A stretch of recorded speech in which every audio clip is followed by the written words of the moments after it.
Kuala Lumpur ஜலன் பண்டார் ஸ்ரீ மகா மாரியம்மன் தேவஸ்தானத்திற்கு உட்பட்ட கோவில்களில் ஒன்றான ஜலன் புது லாமாவில் உள்ள பிரசித்தி பெற்ற கோட்டுமலை ஸ்ரீ கணேசர் கோயில் கும்பாபிஷேகம் அடுத்த ஆண்டு மத்தியில் ஜூன் மாதம் நடைபெறுவதற்கு ஏற்பாடு செய்யப்பட்டுள்ளது. ஆகம விதிகளுக்கு உட்பட 12 ஆண்டுகளுக்கு ஒருமுறை ஆலயம் கும்பாபிஷேகம் காணப்பட வேண்டும் என்பது நமது மரபாக இருப்பதால் இதற்கான திருப்பணிகள் தற்போது நடைபெற்று வருகின்றன. 2012ஆம் ஆண்டு கும்பாபிஷேகம் காணப்பட்ட இந்த ஆலயம் தற்போது முழு கருங்கல் திருத்தலமாக புனரமைக்கும் பணிகள் நடைபெற்று வருகின்றன.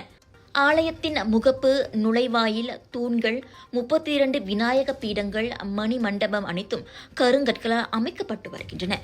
அதனை முன்னிட்டு இன்று கோட்டுமலை ஸ்ரீ கணேசர் ஆலயத்தில் திருப்பணி தொடக்க பூசையும் கும்பாபிஷேகத்திற்கான நன்கொடை வழங்கும் நிகழ்வும் கோலாலம்பூர் ஸ்ரீ மகா மாரியம்மன் தேவஸ்தானத்தின் தலைவரும் அறங்காவலருமான தான் ஸ்ரீ ஆர் நடராஜா தலைமையில் மிகவும் சிறப்பாக நடைபெற்றது. இந்த நிகழ்ச்சியில் மாய்காவின் துணைத் தலைவரும் தாப்பா நாடாளுமன்ற உறுப்பினருமான டத்தோ ஸ்ரீ எம் சரவணன், தேவஸ்தானத்தின் அறங்காவலர் டத்தோ சிவகுமார், தேவஸ்தானத்தின் இதர பொறுப்பாளர்கள், சைவஜயா பல்கலைக்கழகத்தின் இணைவேந்தர் தான் ஸ்ரீ பலன் உட்பட பல பிரமுகர்களும் பக்தர்களும் கலந்து கொண்டு சிறப்பித்தனர். கோயில் உட்புறத்தில் இருக்கக்கூடிய அனைத்து தூண்களும் கருங்கலிலான பாலிஷ் செய்யப்பட்ட தூண்கள். அதே மாதிரி 32 பிள்ளையார் கீழே இருக்கக்கூடிய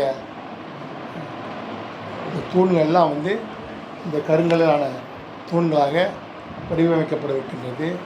மணிக்கூண்டு கூட நீங்கள் பார்த்தீங்க, அது கூட எல்லாம் கருங்கல் தூண். மேலே தங்க விமானம் இன்னும் கொஞ்சம் தங்கம் மெருகேற்றப்பட்டு இன்னும் அது நம்ம நினைக்கிறது இல்லை, தங்கம் சேர்க்கிறது. கொஞ்சம் அப்படி தான் செஞ்சோம். சேர்க்கப்பட்டு இந்த கும்பாபிஷேகம் சிறப்பான முறையில் நடத்துவதற்கு எல்லா வேலைகளையும் தேவஸ்தானம் மேற்கொண்டது. இந்த அடிப்படையில் இன்றைய துவக்கம் மிகவும் நன்றாக இருந்தது.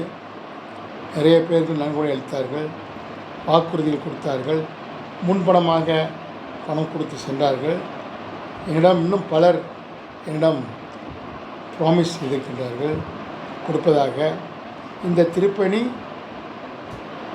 பக்தர்களுடைய ஆதரவோடு, நன்கொடையாளர்களுடைய உதவியோடு அடுத்த ஆண்டு மிகவும் சிறப்பான ஒரு கும்பாபிஷேகமாக நடைபெறும்.